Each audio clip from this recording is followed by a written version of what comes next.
I never thought accessing my boyfriend on a Miami beach at 2 in the morning would end up as a meme shared by thousands of people, but here we are. I'm a 25-year-old illustrator, and this is the story of how one spontaneous moment during our first vacation together destroyed our relationship and my sense of safety in public spaces. Eric and I had been dating 6 months when we decided to take a trip together. First real vacation as a couple. He's an engineer, 27, practical and steady. We'd met through a dating app and things had moved smoothly. No drama. No red flags. Just easy, comfortable relationship energy. The trip to Miami was supposed to deepen that. 5 days at a private resort. Beach. Pool. Romantic dinners. Quality time away from our regular lives. I'd never seen the ocean before. Grew up landlocked in the Midwest. The beach was everything I'd imagined. White sand. Turquoise water. Palm trees. That salt air smell. We spent the first day just walking along the shore. Taking photos. Being tourists. It was perfect. By day 3 we'd settled into a rhythm. Sleep late. Breakfast by the pool. Beach during the day.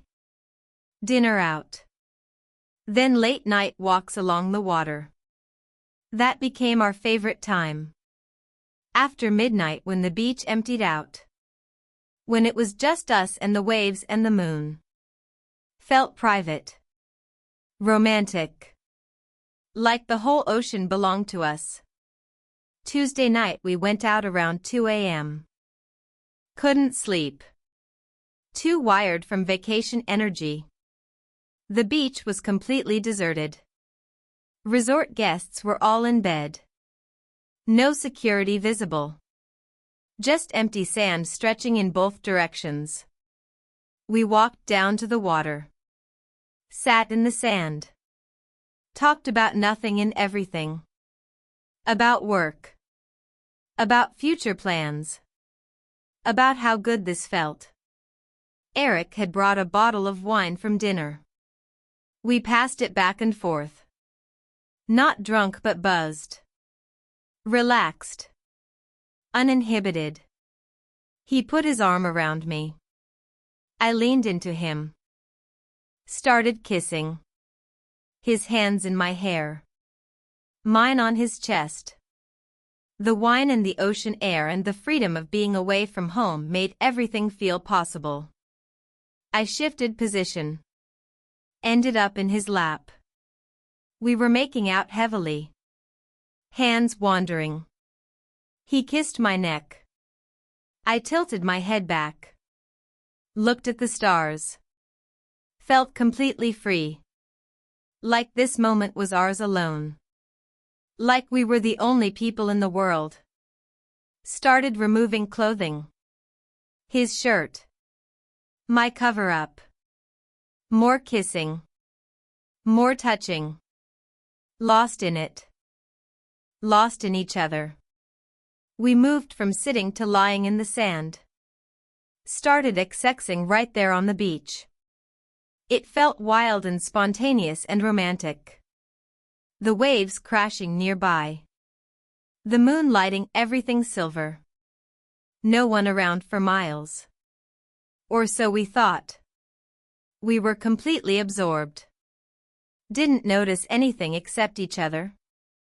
Then light. Bright harsh light flooding over us. I froze. Looked up. Floodlights. Industrial strength. Mounted on a truck. Beach maintenance crew. 2 men with rakes and garbage bags staring at us. One of them laughed. Said something in Spanish to the other. They were maybe 20 feet away. Close enough to see everything. Eric tried to cover me with his body. We scrambled for our clothes. My hands were shaking. Couldn't get my cover up on properly. The men were still watching. Still talking. One pulled out his phone. Started filming. I could see the screen glowing. Recording us. My face visible.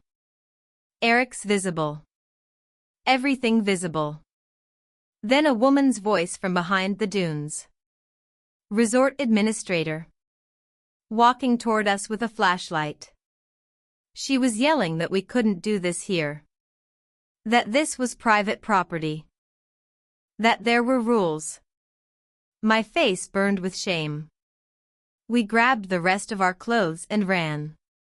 Ran back toward the resort. Didn't stop until we reached our room. Got inside and locked the door. Both breathing hard. Both mortified. Eric tried to laugh it off. Said it was just bad timing. Said the workers probably didn't care. Said we should forget about it. But I was furious. Humiliated. Felt exposed and violated. We'd been filmed. Our private moment captured. I couldn't laugh. We barely slept. I kept replaying it. The lights. The men laughing. The phone recording. Wondering what they'd do with that video. If they'd share it.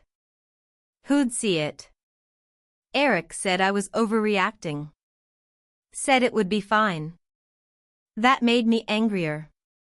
He wasn't taking it seriously. Morning came. We went to breakfast trying to act normal. But people were looking at us funny.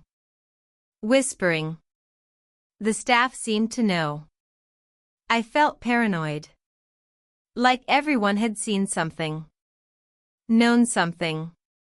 We ate quickly and left. Back in the room I checked my phone.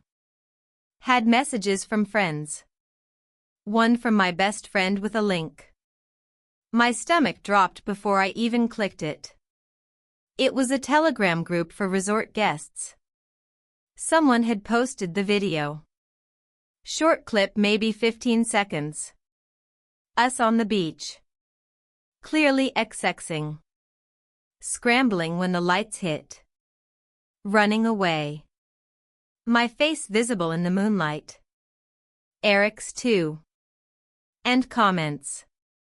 Dozens of comments. Some laughing. Some making crude jokes. Some tagging people. Sharing it further. I felt sick. Actually sick. Ran to the bathroom and threw up. Eric came in. Saw what I was looking at. His face went white. He tried to downplay it. Said it was just some local group.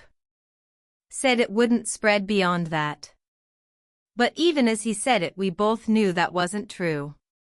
The internet doesn't work that way. Things spread. Especially scandalous things. Especially things with identifiable faces. I deleted my Instagram immediately. Had been posting vacation photos. Same swimsuit I'd been wearing on the beach. Someone from the maintenance crew or their family had found my account.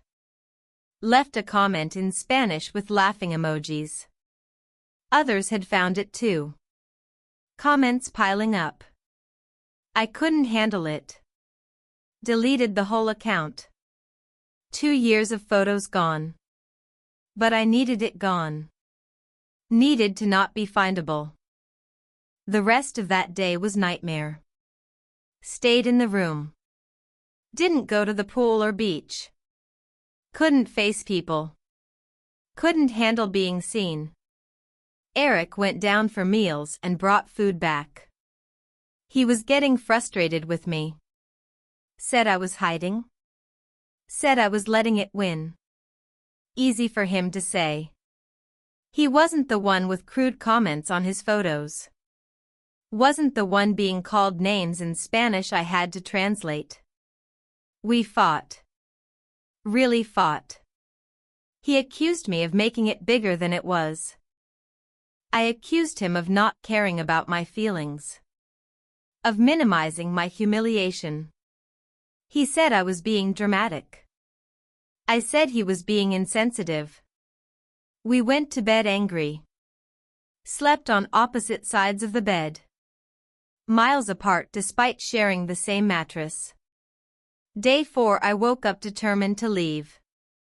Couldn't stay the remaining 2 days. Couldn't be at this resort. Told Eric I wanted to go home early. He was upset. Said we'd paid for 5 days.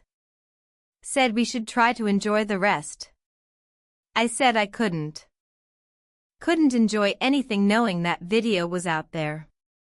Knowing people at this resort had seen us. He reluctantly agreed. We packed. Checked out early. Drove back to the airport in silence. The drive home was long. 5 hours. Barely spoke. I stared out the window replaying everything. Wondering how we'd gotten here. How a nice vacation had turned into this disaster. When we got back to my place he asked if I wanted him to come in. I said no. Needed space. He looked hurt but nodded. Said he'd call me tomorrow.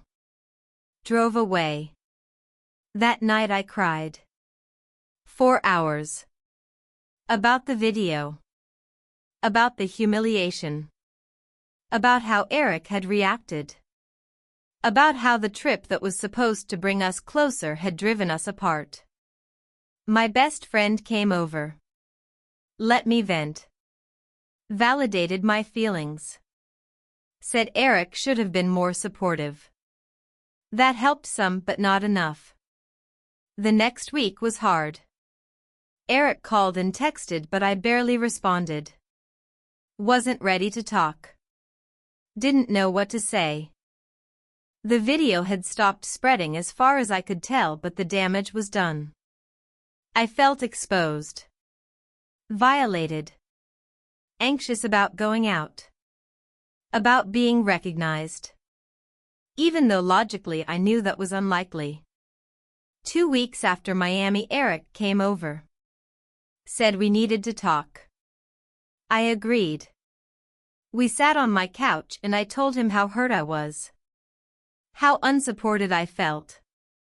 How his reaction had made everything worse. He said he was trying to protect me by keeping things light. Try not to let it define our vacation. But I said that wasn't what I needed. I needed him to acknowledge how horrible it was. To be angry with me. To validate my feelings. He said he understood now. Apologized. But it felt too late. The trust was broken. We tried to keep dating but it wasn't the same. Every time we were together I thought about the beach.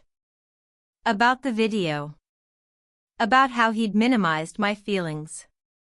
We'd go on dates and conversation would feel forced. Awkward. The easiness we'd had before was gone. A month after Miami I suggested we take a break. Give each other space. See how we felt.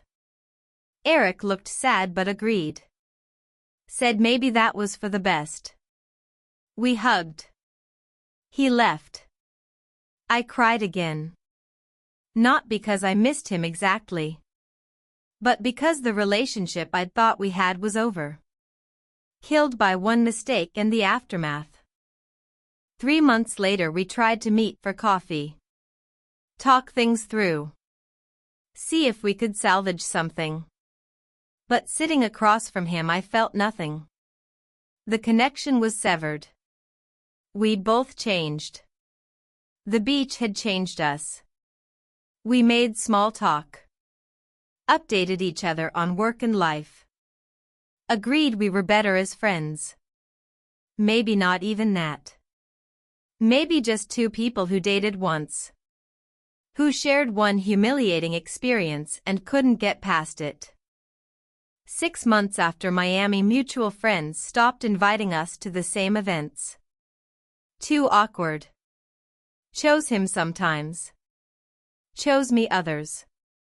Our friend group split. Another casualty of that night on the beach. I saw him occasionally.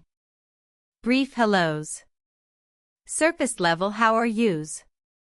Nothing deeper. Nothing real. Just ghosts of who we used to be together. The video eventually stopped circulating as far as I know. Buried under newer content. Newer scandals. But I can't forget it exists. Can't forget that somewhere out there on some server is footage of my most private moment.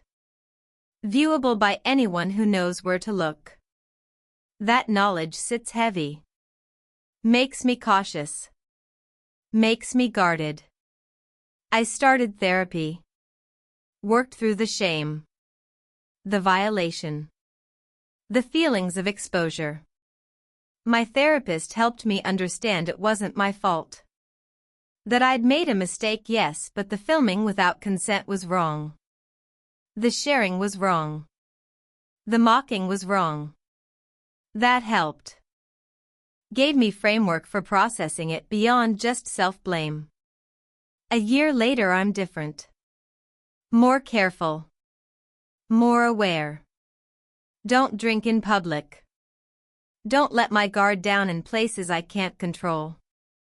Rejoined Instagram but with privacy settings locked down. No geotags. No identifying information. Fake last name. Only accept followers I actually know. Protecting myself in ways I didn't think I needed to before. I date again but differently. More slowly. More carefully. Need to really trust someone before being vulnerable. Before letting them in. The beach taught me that intimacy requires safety. That spontaneity has costs. That not every moment is as private as it seems. Sometimes I think about Eric.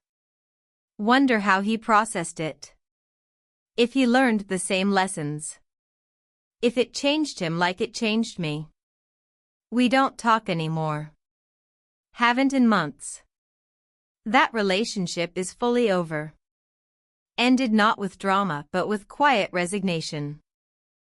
With understanding that some things can't be repaired. The beach incident shaped me. Changed how I see public spaces. Changed how I think about technology. Changed my relationship with social media and privacy. Made me more cautious. More careful. Less spontaneous. Maybe that's good.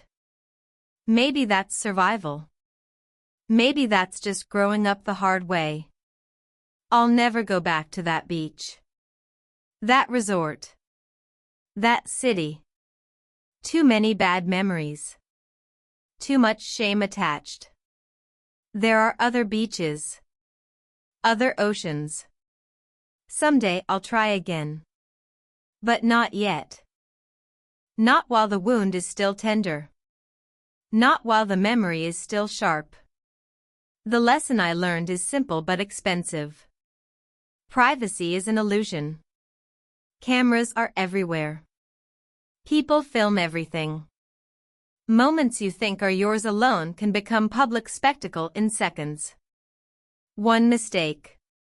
One lapse in judgment. One assumption of safety. And everything changes. Your relationship. Your friendships. Your sense of self. All altered by 15 seconds of footage you can never erase. That's my story. That's what happened. That's how one beautiful night on a Miami beach became a year of shame and healing and starting over. I survived it. Changed because of it. Became more careful. More guarded. Maybe less open to spontaneous joy but also less vulnerable to spontaneous disaster. That trade-off feels necessary now. Feels like wisdom earned through pain. And I carry it forward. Into new relationships.